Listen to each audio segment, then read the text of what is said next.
Hey guys, it's Abby, and in today's video, let's talk about the iTalki language quiz. What's it like? Is it value for money? And having done it, would I do it again? Feel free to use the timestamps below to navigate to the parts of the video that interest you the most. So starting off with, why do a language test at all? You're busy, tests are generally tedious, why bother to even do any kind of language tests? I think there's three important reasons. One, it's pretty useful to know where you are and where you're starting. And it gives you, I guess, a better way to benchmark where you want to get to at the end of your journey. Second, studies have shown that actually students who prepare for tests are actually more likely to use the language. That surprised me too, but it's interesting to see what empirical evidence has said. And third, there's an element of deliberate practice which will come into place when you choose to prepare for a test. When you know that, oh, my verb conjugations are not the best, you're going to tune into that skill more.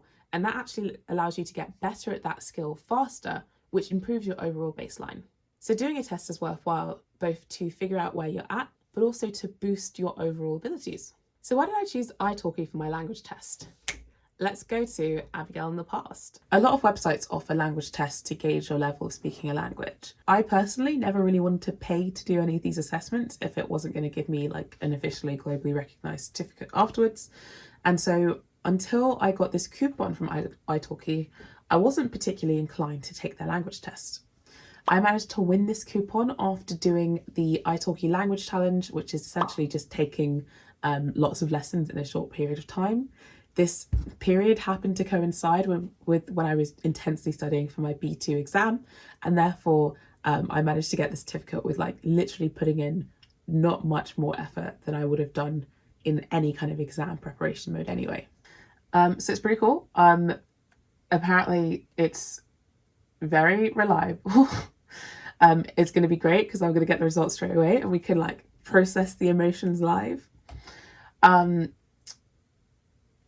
They apparently correlate it super well, and it's an adaptive exam, and therefore the difficulty level of the exam will adapt with how I respond to the questions. So it should really accurately benchmark, I guess, my language level and ability at this particular moment in time. Let's hope it's not too low. So what's the structure of the iTalki language test? Well, there are three parts in the Spanish test. The first two parts tests speaking and listening, and the final part tests reading. Not really writing, but definitely reading. So the first speaking part is essentially a dictation exercise. It's like hearing Spanish and then having to repeat that Spanish back after the recording. The second task is essentially just speaking. It's a monologue and you get 3 prompts and you just have to speak for roughly a minute for each prompt. And the final task is a multiple choice quiz covering so many areas, so it's also supposed to test vocabulary as well as general reading ability. So let's have a look at task number 1. Él sabe tocar el piano. Él sabe tocar el piano. Ella se lava los dientes. Ella se lava los dientes. And here's task number 2. ¿Cuál es tu libro favorito y por qué? Mi libro favorito es Harry Potter porque es algo nuevo y clásico al mismo tiempo. Por ejemplo, el autor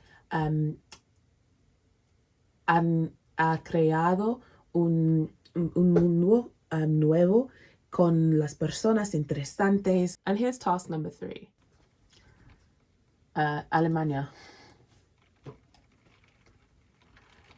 Ernesto ha empezado a comer cuando recibió tu llamada.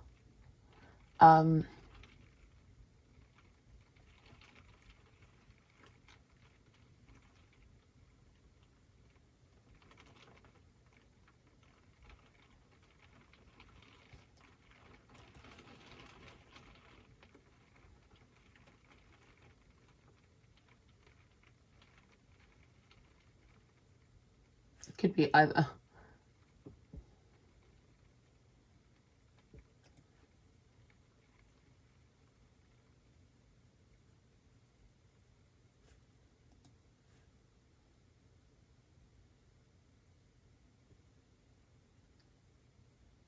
Enchufle. I don't even know what each of these are.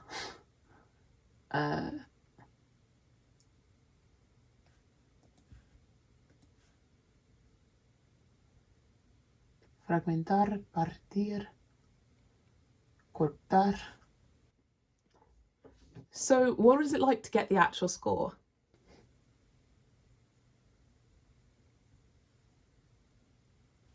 No! This is so sad. Ouch. Oh, that hurt. Oh my gosh. To be fair, I did not use any of the sentence linkages things that I know, and I haven't really. I couldn't remember some tenses, which is quite bad.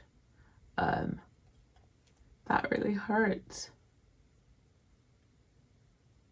Oh, ouch. So now that I've done the test, what are my reflections and thoughts on it all? Now, it was pretty devastating and gutting to get B1 as my language level for this exam, but I think it was probably accurate in judging me at that point because my Spanish was not all as strong as it was a couple of months ago. However, I would say that the structure of the test kind of fails to account for human behaviour.